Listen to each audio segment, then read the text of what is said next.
Here's the latest tweet from Terrence Crawford.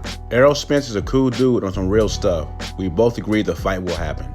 Last night it wasn't like that. Terrence Crawford went in on Errol Spence. And usually I do not support Twitter wars. I don't like them. I think you should handle your business inside the ring. But I do understand the frustration from Terrence Crawford.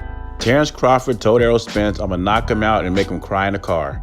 I'm a big fan of Terrence Crawford, but obviously he's frustrated and a little desperate. And what I mean by desperate is this. Terrence Crawford is 32 years old. How many more years he has left in his prime? Maybe 2, lucky 3. These are the times you make your big fights. The big fights that cement your legacy in history.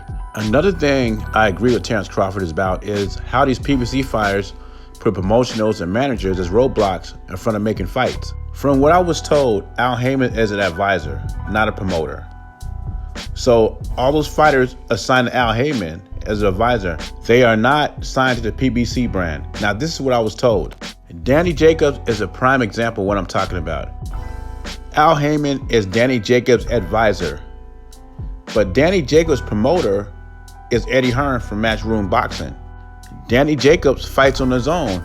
Another example is Deontay Wilder says he has no ties to any network. He's a free agent, so he can fight on any platform he wants to. And Errol Spence is better off than both of them because he got his own promotional company called Man Down Promotions. When they had that face-off years ago, 1 or 2 years ago, that was his big thing that he told Terrence. I got my own promotional company. I'm my own boss. If you are your own boss, you can fight on any platform you want to fight on. You don't have to fight for the PBC.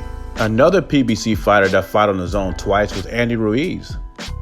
Andy Ruiz is a PBC fighter, yet Eddie Hearn and Al Heyman worked together to make this fight happen. And next month, we got ESPN's Bob Arum and Al Heyman working together to put Tyson Fury and Deontay Wilder in the ring together.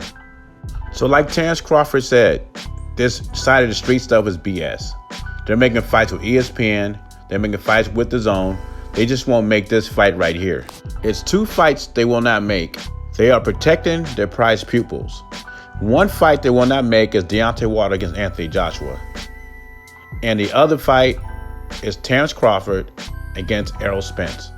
Those are 2 fights they're scared to make. They know the most risky fights to make. And this is the reason why I say Errol Spence is ducking. If Errol Spence was confident, he would make that fight right away.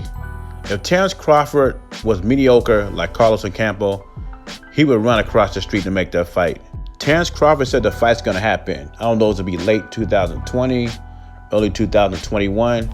I guess it's all gonna depend how Spence looks in May against Danny Garcia or whoever he fights in May, June, July. We shall see. Leave your thoughts and comments below. You can leave a thumbs up or thumbs down too if you want. JBeezy, subscribe to the channel. I'm gone.